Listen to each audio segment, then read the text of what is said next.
Oluvannyuma lw'okuwangula Joyce Baagala ntwatula minisita w'ebyettaka Judith Nabakooba yagenda mu kkooti ng'agamba nti Baagala yali yenyigira mivuyo omuwala ogulirira abalonzi n'emirala. Kati olwaleero omulamuzi omukulu Mubende Emmanuel Baguma bw'abadde awa ensala ye esomeddwa omuwandiisi wa kkooti eno Godfrey Kaweesa alagidde bannamitiana okuddamu okulonda ku kifo kino era n'alagira Baagala okulirira minisita Judith Nabakooba ensimbi z'ayonoonye.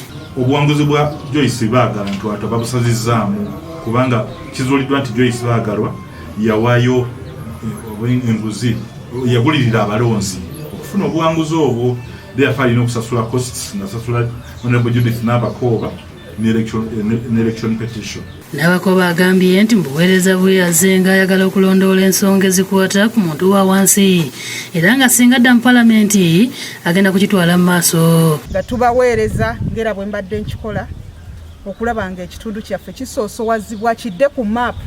Mu lukuŋŋaana lwa bannamawulire lwatuuzizza ku Enro Hotel Emitiana ng'ayogera ku buwanguzi bwe agamba nti Katonda amulaze obwenkanya. N'olwekyo mbasaba kulindirira olunaku mulindwa naye nga mukimanyi nti omubaka wammwe ate musanyufu era agenda kudda era mukimanyi bulungi mbadde mbasanga ne mugamba maama totwerabira ffe weetuli era twakuwa akaluluko munnange gye tuli ffe tumanyi gwe waffe. Ye Muhammad Kiberi wa Mitiana North awangudde munno NUP Gordon Sematiko naye n'asuubiza okuweereza obulungi abantu be. It was unfortunate nti yalowooza bubi abantu era omulamuzi apoholdinze okusalawo kwaki kw'abantu. John Kintu ssentebe w'NRM mu disitulikiti y'Emitiana agambye nti kiraga nti ekibiina kirina obuwagizi. Era tumanyi tujja kuwangulira waggulu nnyo kubanga abantu bonna beetegefu NRM bajagala. Wabula ye Baagala n'abakulembeze b'NUP Emitiana bategeeza nga batandise okwebuuza ku bantu okulaba ekiddako. Kubanga kibasazeewo nti tugende tuddemu mu kalulu.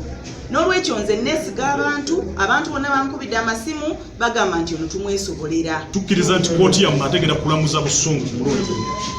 Naye abantu abeenyigidde mu bikolwa bino ne baagala otunyakulako obuwanguzi bwaffe twagala tubabaddize mu abalonzi baffe mukole okusalawo ate okw'amaanyi.